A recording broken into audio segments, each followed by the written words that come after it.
नमस्कार दोस्तों, चलिए जानते हैं हरियाणा के 50 फटाफट बड़ी खबरों को सिर्फ 10 मिनट में। लेकिन उससे पहले आप यह वीडियो कहां से देख रहे हैं, हमें कमेंट में जरूर बताएं। हरियाणा में अब 6 साल से कम आयु के बच्चों को पहली कक्षा में दाखिला नहीं, नायब सरकार का फैसला। हरियाणा की नायब सैनी सरकार ने एक महत्वपूर्ण फैसला लिया है, जिसके अनुसार अब 6 साल से कम आयु के बच्चों को पहली कक्षा में दाखिला नहीं मिलेगा। यह निर्णय शिक्षा विभाग द्वारा लिया गया है और इसका उद्देश्य बच्चों को उचित उम्र में शिक्षा प्राप्त करने के लिए तैयार करना है। सरकार का मानना है कि यह कदम बच्चों के भविष्य के लिए बेहतर होगा। एनसीआर में वायु प्रदूषण पर सरकार सख्त, 800 से अधिक नई इलेक्ट्रिक बसों की खरीद को मंजूरी। हरियाणा सरकार एनसीआर में वायु प्रदूषण को लेकर गंभीर है। वायु गुणवत्ता प्रबंधन आयोग की समीक्षा बैठक में मुख्य सचिव ने पराली प्रबंधन, स्वच्छ ऊर्जा, इलेक्ट्रिक मोबिलिटी पर जोर दिया। किसानों को पराली प्रबंधन मशीनें अनुदान पर दी गई हैं। दिल्ली के पास थर्मल पावर प्लांटों में बायोमास को फायरिंग हो रही है। प्रदूषण नियंत्रण के लिए 800 से अधिक इलेक्ट्रिक बसों को स्वीकृति दी गई है। प्रदूषण प्रमाण पत्र अब प्रदूषण नियंत्रण बोर्ड जारी करेगा। पानीपत में बिजली के शॉर्ट सर्किट से लगी आग, 1070 एकड़ की पराली जलकर राख। हरियाणा के पानीपत जिले के मतलौड़ा खंड के थिराना गांव के पास बिजली के शॉर्ट सर्किट से भीषण आग लग गई। इस घटना में लगभग 1070 एकड़ क्षेत्र में रखी पराली जलकर राख हो गई। सूचना मिलने पर फायर ब्रिगेड और डायल 112 पुलिस टीम मौके पर पहुंची और आग बुझाने का प्रयास किया। आग लगने से किसानों और पराली एकत्र करने वालों को भारी नुकसान हुआ है। गुरुग्राम नगर निगम ने की बड़ी कार्रवाई, सड़कों से हटाया अतिक्रमण, सामान जब्त किया। गुरुग्राम में सड़कों से अतिक्रमण हटाया गया और सामान जब्त किया गया। नगर निगम की टीम ने अवैध निर्माणों और अतिक्रमणों के खिलाफ कार्रवाई की। इस अभियान का उद्देश्य शहर में यातायात को सुगम बनाना और सार्वजनिक स्थानों को अतिक्रमण मुक्त करना है। अधिकारियों ने बताया कि यह कार्रवाई आगे भी जारी रहेगी और अतिक्रमण करने वालों के खिलाफ सख्त कार्रवाई की जाएगी। गुरुग्राम में मेट्रो बनने से पहले तैयार होगा मोबिलिटी प्लान, उद्योग मंत्री ने अधिकारियों को दिए निर्देश। उद्योग मंत्री राव नरबीर सिंह ने गुरुग्राम के विभिन्न हिस्सों का निरीक्षण किया और मेट्रो निर्माण से पहले मोबिलिटी प्लान तैयार करने के निर्देश दिए। हीरो होंडा चौक पर फ्लाईओवर की मरम्मत और यातायात प्रबंधन की समीक्षा की गई। सड़क चौड़ीकरण, जल निकासी व्यवस्था और ड्रेन को पक्का करने पर जोर दिया गया। प्रदूषण नियंत्रण बोर्ड को औद्योगिक इकाइयों पर निगरानी रखने के आदेश दिए गए। हरियाणा गठन के बाद सिमटता चला गया हिसार, 60 साल में बने 4 जिले। हरियाणा राज्य के गठन के समय हिसार सबसे बड़े जिलों में से एक था। प्रशासनिक जरूरतों के कारण इसका पुनर्गठन हुआ और इससे 4 नए जिले बने। 1972 में भिवानी, 1979 में सिरसा, 1997 में फतेहाबाद और 2016 में चरखी दादरी अलग हो गए। अब 2025 में हांसी को नया जिला बनाने की घोषणा से हिसार का नक्शा फिर बदलेगा। दंगा पीड़ितों के परिवारजनों को मिलेगी नौकरी, 17 दिसंबर तक करें आवेदन। हरियाणा सरकार ने दंगा पीड़ितों के आश्रितों को नौकरी देने का फैसला किया है। झज्जर जिले में दंगा पीड़ितों के आश्रित 17 दिसंबर तक डीसी कार्यालय में अपने कागजात जमा कर सकते हैं। यह कदम सरकार द्वारा दंगा पीड़ितों को राहत प्रदान करने के प्रयासों का हिस्सा है। सरकार पीड़ितों को सहायता प्रदान करने के लिए प्रतिबद्ध है। कुरुक्षेत्र समेत प्रदेश के 5 विश्वविद्यालयों में सहायकों का 3600 रुपये ग्रेड पे रहेगा बहाल, सरकार की अपील खारिज। हरियाणा सरकार को कुरुक्षेत्र समेत 5 विश्वविद्यालयों में सहायकों के 3600 रुपये ग्रेड पे को बहाल रखने के आदेश दिए गए हैं। सरकार की अपील को खारिज कर दिया गया है, जिससे विश्वविद्यालयों के कर्मचारियों को राहत मिली है। यह फैसला कर्मचारियों के वेतन संबंधी विवाद को हल करता है और उन्हें वित्तीय सुरक्षा प्रदान करता है। दक्षिण हरियाणा की खेल नर्सरियों की व्यवस्था चौपट, 6 जिलों के 5900 खिलाड़ियों को 9 माह से नहीं मिली डाइट मणि। हरियाणा के दक्षिण क्षेत्र में खेल नर्सरी की व्यवस्था चरमरा गई है।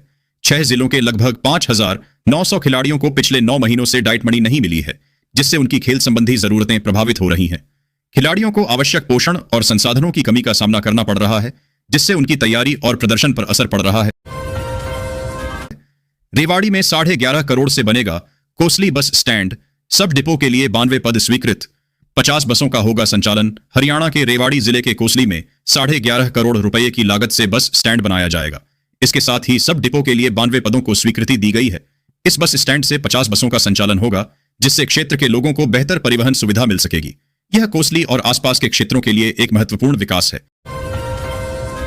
रेवाड़ी के 7 गांवों में बनेंगे नए बस क्यू शेल्टर, रोडवेज विभाग देगा 21 लाख रुपए का बजट। रेवाड़ी जिले के 7 गांवों में रोडवेज विभाग नए बस क्यू शेल्टर बनाएगा। जिला परिषद द्वारा निर्मित प्रत्येक शेल्टर पर 2,65,000 रुपए खर्च होंगे। रोडवेज विभाग ने जिला परिषद को 21,20,000 रुपए का बजट दिया है। ग्रामीणों की मांग पर यह फैसला लिया गया है, जिससे उन्हें धूप और वर्षा में राहत मिलेगी। सीएम नायब सिंह सैनी ने CMGGA 2025 के दूसरे चरण का किया शुभारंभ। बोले, सुशासन केवल व्यवस्था नहीं, जनता से जुड़ाव है। हरियाणा के मुख्यमंत्री नायब सिंह सैनी ने सोनीपत में CMGG 2025 के दूसरे चरण का शुभारंभ किया। उन्होंने कहा कि सुशासन केवल एक व्यवस्था नहीं है, बल्कि यह जनता से जुड़ाव है। सीएम ने इस कार्यक्रम के माध्यम से सुशासन को बढ़ावा देने और जनता के साथ सरकार के जुड़ाव को मजबूत करने पर जोर दिया। प्रदूषण पर AAP के राष्ट्रीय मीडिया इंचार्ज अनुराग ढांडा ने हरियाणा सरकार को घेरा। कहा, विधानसभा भाजपा कांग्रेस की शेरो शायरी का अखाड़ा बनी। आम आदमी पार्टी के अनुराग ढांडा ने हरियाणा सरकार पर विधानसभा सत्र को छोटा करने और प्रदूषण के मुद्दे पर लापरवाही बरतने का आरोप लगाया है। उन्होंने कहा कि विधानसभा जनता की आवाज बनने के बजाय भाजपा और कांग्रेस की शेरो शायरी का मंच बन गई है। उन्होंने प्रदूषण पर चिंता जताते हुए कहा कि सरकार इस मुद्दे पर आंख मूंदे बैठी है और कांग्रेस विपक्ष की भूमिका सही से नहीं निभा रही है। हरियाणा के सरकारी कर्मचारियों की बल्ले बल्ले। सरकार ने जारी की छुट्टियों की लिस्ट। 2026 में इतने दिन बंद रहेंगे दफ्तर। हरियाणा में सरकारी कर्मचारियों के लिए खुशखबरी है। नए साल 2026 में कर्मचारियों को 15 बार 3 छुट्टियां एक साथ मिलेंगी, वो भी बिना किसी अवकाश के। ये छुट्टियां शुक्रवार या सोमवार को पड़ी DDHने वाले पर्वों और त्योहारों के कारण मिलेंगी, जिससे कर्मचारियों को शनिवार और रविवार के अवकाश के साथ 3 दिन का अवकाश मिलेगा। सरकार ने सार्वजनिक और ऐच्छिक अवकाशों की घोषणा कर दी है। हांसी के बाद अब गोहना और डबवाली को भी बनाया जाएगा जिला। पढ़ें हरियाणा के किस मुख्यमंत्री ने बनाए कितने डिस्ट्रिक्ट्स। हिसार का भौगोलिक हिस्सा हांसी हरियाणा का 23वां जिला होगा। विकास मंत्री कृष्ण लाल पंवार की कमेटी ने हांसी को चुना, जबकि गोहाना और डबवाली दौड़ में है। नायब सिंह सैनी सरकार ने हांसी को जिले की सौगात दी है। 1966 में हरियाणा में 7 जिले थे, अब तक 15 नए जिले बने हैं। नए जिले के लिए 125 से 200 गांव, 1 या 2 उपमंडल, 4 लाख जनसंख्या जरूरी है। मोरनी हिल्स और रायपुर रानी के मंदिरों से चोरों ने उड़ाए चांदी के छत्र और आभूषण। माता समलाषण मंदिर से भी गहने चुराए। पंचकूला के पिंजौर स्थित प्रगति विहार में चोरों ने एक बंद मकान से लाखों रुपए के गहने चुरा लिए। चोरों ने ताले तोड़कर घर के सभी कमरों को खंगाला। रायपुर रानी और मोरनी हिल्स के मंदिरों में भी चोरी हुई। चांदी के छत्र और आभूषण गायब हैं। पुलिस CCTV फुटेज के आधार पर चोरों की तलाश कर रही है। मामला दर्ज कर लिया गया है। ट्राई सिटी की पुलिस आपस में साझा करेंगे गैंगस्टरों से जुड़े इनपुट। क्राइम पर मिलकर लगाएंगे लगाम। पंचकूला, चंडीगढ़ और मोहाली पुलिस गैंगस्टरों से जुड़े इनपुट साझा करने के लिए मिलकर काम करेंगी। इस सहयोग का उद्देश्य तीनों शहरों में अपराध को कम करना है। पुलिस विभाग सूचनाओं का आदान प्रदान करके अपराधियों पर नकेल कसने की रणनीति बना रहा है, जिससे क्षेत्र में सुरक्षा व्यवस्था मजबूत होगी। हरियाणा विधानसभा शीतकालीन सत्र। विपक्ष के हमलों का जवाब देने को बीजेपी तैयार, CM सैनी ने बुलाई। विधायक दल की बैठक। हरियाणा विधानसभा के शीतकालीन सत्र में विपक्ष के सवालों का जवाब देने के लिए सरकार तैयार है। मुख्यमंत्री नायब सिंह सैनी ने भाजपा विधायक दल की बैठक बुलाई है। सत्र में सरकार 3 विधेयक पेश करेगी। सरकार प्राकृतिक आपदा से हुए नुकसान का मुआवजा किसानों के खातों में डाल चुकी है और कानून व्यवस्था में सुधार के लिए कई कदम उठाए हैं। अंबाला एयरपोर्ट और पायलट प्रशिक्षण केंद्र को लेकर नागरिक उड्डयन मंत्री से चर्चा। कार्तिकेय शर्मा ने रखी क्षेत्रीय विकास की बात। अंबाला एयरपोर्ट और पायलट प्रशिक्षण केंद्र के विकास को लेकर राज्यसभा सांसद कार्तिकेय शर्मा ने नागरिक उड्डयन मंत्री से चर्चा की। उन्होंने क्षेत्रीय विकास के महत्व पर जोर दिया और इस क्षेत्र में विमानन संबंधी संभावनाओं को बढ़ाने की बात रखी, जिससे हरियाणा के युवाओं को नए अवसर मिल सकें। विभागों के बीच विवाद की भेंट चढ़ा हरियाणा का यह ऐतिहासिक महल। देखरेख के अभाव में हो रहा जर्जर। हरियाणा के फरीदाबाद में एक ऐतिहासिक महल विभागों के बीच विवाद के कारण जर्जर हो रहा है। उचित देखरेख के अभाव में यह ऐतिहासिक धरोहर नष्ट होने की कगार पर है। विभिन्न विभागों के बीच जिम्मेदारी को लेकर खींचतान के चलते इस महल की मरम्मत और संरक्षण का कार्य अटका हुआ है, जिससे इसकी हालत दिन प्रतिदिन खराब होती जा रही है। सुशांत लोक 1 और एसेंशिया परियोजनाओं में गड़बड़ी। मनी लॉन्ड्रिंग केस में अंसल ग्रुप के खिलाफ ईडी की चार्जशीट। ईडी ने अंसल ग्रुप के खिलाफ धन शोधन मामले में चार्जशीट दाखिल की है। जांच में पाया गया कि ग्रुप ने गुरुग्राम में सुशांत लोक 1 और अंसल एसेंशिया परियोजनाओं में पर्यावरण नियमों का उल्लंघन किया। कंपनी पर सीवेज ट्रीटमेंट प्लांट न लगाने और नियमों का पालन न करने का आरोप है, जिससे उन्हें 10 करोड़ 55 लाख रुपए की अवैध कमाई हुई। गुरुग्राम के गांव बार गुर्जर में प्लास्टिक वेस्ट में आग। आसमान में छा गया काला धुआं। दमकल ने कड़ी मशक्कत से किया काबू। मानेसर के बार गुर्जर गांव में प्लास्टिक वेस्ट में आग लगने से आसमान में काला धुआं छा गया। दमकल विभाग ने कड़ी मशक्कत के बाद आग पर काबू पाया। आग लगने के कारणों का अभी पता नहीं चल पाया है, लेकिन माना जा रहा है कि यह घटना लापरवाही के चलते हुई। कार की बजाय पब्लिक ट्रांसपोर्ट का करें इस्तेमाल। बढ़ते प्रदूषण के बीच गुरुग्राम ट्रैफिक पुलिस की अपील। गुरुग्राम ट्रैफिक पुलिस ने बढ़ते प्रदूषण को देखते हुए लोगों से कार की बजाय पब्लिक ट्रांसपोर्ट का इस्तेमाल करने की अपील की है। पुलिस का कहना है कि सार्वजनिक परिवहन का उपयोग करके शहर के प्रदूषण स्तर को 10% तक कम किया जा सकता है। यह अपील गुरुग्राम में वायु गुणवत्ता में सुधार लाने के उद्देश्य से की गई है। महिलाओं को मिल रहा घर बैठे काम सैलरी 15,000 रुपए महीना। मुख्यमंत्री वर्क फ्रॉम होम योजना राज्य सरकार की एक महत्वपूर्ण पहल है, जिसे खास तौर पर उन महिलाओं के लिए शुरू किया गया है जो पारिवारिक जिम्मेदारियों या सामाजिक कारणों से बाहर जाकर काम नहीं कर पाती। इस योजना के तहत महिलाएं घर बैठे काम करके हर महीने 15,000 रुपए तक की सैलरी कमा सकती हैं। 24 से 28 दिसंबर तक 5 दिन बंद रहेंगे स्कूल कॉलेज। आमतौर पर दिसंबर में राष्ट्रीय स्तर पर छुट्टियों की संख्या कम होती है, लेकिन इस बार कैलेंडर की स्थिति और विभिन्न राज्यों के आदेशों के कारण छात्रों को लंबा ब्रेक मिलने की संभावना है। इस महीने में 4 रविवार हैं, जो सभी राज्यों में नियमित अवकाश हैं। इसके अलावा कुछ राज्यों में क्षेत्रीय त्योहारों और विशेष अवसरों के कारण स्कूल कॉलेज बंद रहेंगे।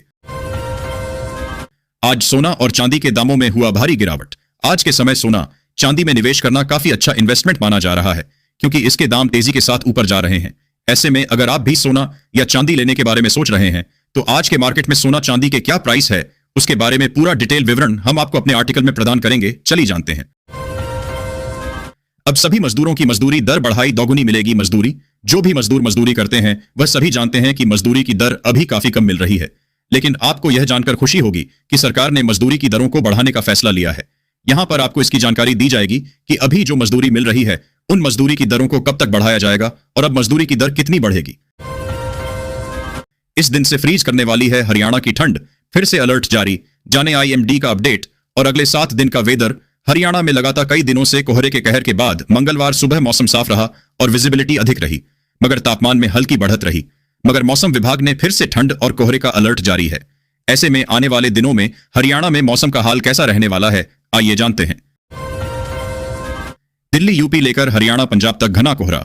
इन राज्यों में कोल्ड वेव अलर्ट। मौसम ले रहा करवट। देश के कई हिस्सों में मौसम करवट ले रहा है।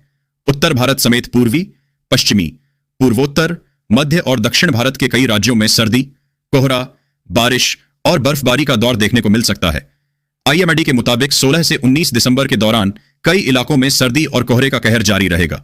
शीतलहर के कारण मौसम की तल्खी और बढ़ सकती है। हरियाणा में पड़ी डीडीएचने वाली है कड़े ढाके की ठंड। फरीदाबाद समेत इन जिलों में कोहरे का अलर्ट। तेजी से गिरेगा तापमान। हरियाणा में दिसंबर की ठंड धीरे धीरे असर दिखाने लगी है। सुबह शाम हल्की ठिठुरन और कई जिलों में सीजन की पहली धुंध देखने को मिल रही है। फरीदाबाद व एनसीआर में तापमान सामान्य से नीचे बना हुआ है। आने वाले दिनों में आंशिक बादल और धुंध के कारण रात के तापमान में और गिरावट से ठंड बढ़ने की संभावना है। सीएम सैनी ने कांग्रेस पर बोला हमला। कहां? विपक्ष ने अपने राज में जमकर किए घोटाले, लोगों की जेब ही कर ली चोरी। मुख्यमंत्री नायब सिंह सैनी ने कांग्रेस पर जमकर हमला बोला है। उन्होंने मंच से संबोधन करते हुए कांग्रेस के शासनकाल में हुए घोटालों का जिक्र किया। वहीं मुख्यमंत्री ने एसआईआर को लेकर कांग्रेस पर भ्रम फैलाने का आरोप लगाया। प्रदूषण से दिल्ली वालों की उम्र 2 साल तक घटी। आरबीआई ने 4 साल के आंकड़ों पर जारी की रिपोर्ट। उत्तर भारत के शहरों में सांस लेना अब महंगा पड़ रहा है। दिल्ली और पंजाब जैसे राज्यों में प्रदूषण की वजह से लोगों की औसत आयु लगातार घट रही है। आरबीआई की रिपोर्ट के अनुसार पिछले 4 वर्षों में दिल्ली में लोगों की औसत आयु 1.7 साल कम हो गई है। Haryana NEET PG counselling round 2 का रिवाइज्ड शेड्यूल जारी। 18 दिसंबर तक रजिस्ट्रेशन का मौका। हरियाणा में नीट पीजी के जरिए एमडीएमएस में दाखिले की तैयारी कर रहे उम्मीदवारों के लिए राहत की खबर है। राउंड 2 काउंसलिंग का संशोधित शेड्यूल जारी हुआ। हरियाणा के कैबिनेट मंत्री अनिल विज को पंजाब हरियाणा हाईकोर्ट ने नोटिस जारी किया है। युवती से छेड़छाड़ी एच के एक मामले में आरोपियों को गंजा करके घुमाने के मामले में हाईकोर्ट ने यह कार्रवाई की है। विज के अलावा हाईकोर्ट से अंबाला एसपी सहित 5 के खिलाफ हाईकोर्ट ने यह एक्शन लिया है। सरकारी जमीन पर बने अवैध मार्केट पर चला बुलडोजर। 2 हिस्ट्री शीटर भाइयों का अतिक्रमण ध्वस्त। गुरुग्राम के बादशाहपुर क्षेत्र में पुलिस और नगर निगम ने संयुक्त रूप से सरकारी जमीन पर अवैध रूप से बनाई गई मार्केट को ध्वस्त कर दिया। यह कार्रवाई 2 आदतन अपराधियों के खिलाफ की गई, जिनका आपराधिक इतिहास रहा है। यह अवैध निर्माण श्मशान घाट के सामने सरकारी भूमि पर था, जिसका उपयोग व्यावसायिक गतिविधियों के लिए किया जा रहा था। पुलिस के अनुसार यह अवैध कब्जा नरेंद्र उर्फ टिल्लू और रवि द्वारा किया गया था, जो सगे भाई हैं और आदतन अपराधी हैं। 68 ट्रैफिक सिग्नल सिस्टम की चाबियां हुई चोरी। गुरुग्राम वालों को हो सकती है बड़ी परेशानी। गुरुग्राम में 68 ट्रैफिक सिग्नल सिस्टम की चाबियां चोरी हो गई हैं, जिससे शहर में यातायात व्यवस्था प्रभावित होने की आशंका है। चाबियां चोरी होने से ट्रैफिक सिग्नलों के रखरखाव और संचालन में बाधा आ सकती है, जिससे गुरुग्राम के निवासियों को परेशानी का सामना करना पड़ सकता है। पुलिस मामले की जांच कर रही है। हरियाणा में बाजरा किसानों की बल्ले बल्ले। सरकार ने जारी किए 380 करोड़। प्राकृतिक खेती से जोड़ने के लिए बड़ा कदम। हरियाणा सरकार ने भावांतर भरपाई योजना के तहत बाजरा उत्पादक किसानों के खातों में 380 करोड़ रुपए जारी किए हैं। किसानों को प्राकृतिक खेती से जोड़ने के लिए सरकार प्रयास कर रही है, जिसके अंतर्गत किसानों का सत्यापन किया गया है। हर खेत को पानी योजना के अंतर्गत 1144 जल मार्गों की पहचान की गई है। मुख्यमंत्री नायब सिंह सैनी ने किसान मोर्चा के पदाधिकारियों के साथ बैठक में यह जानकारी दी।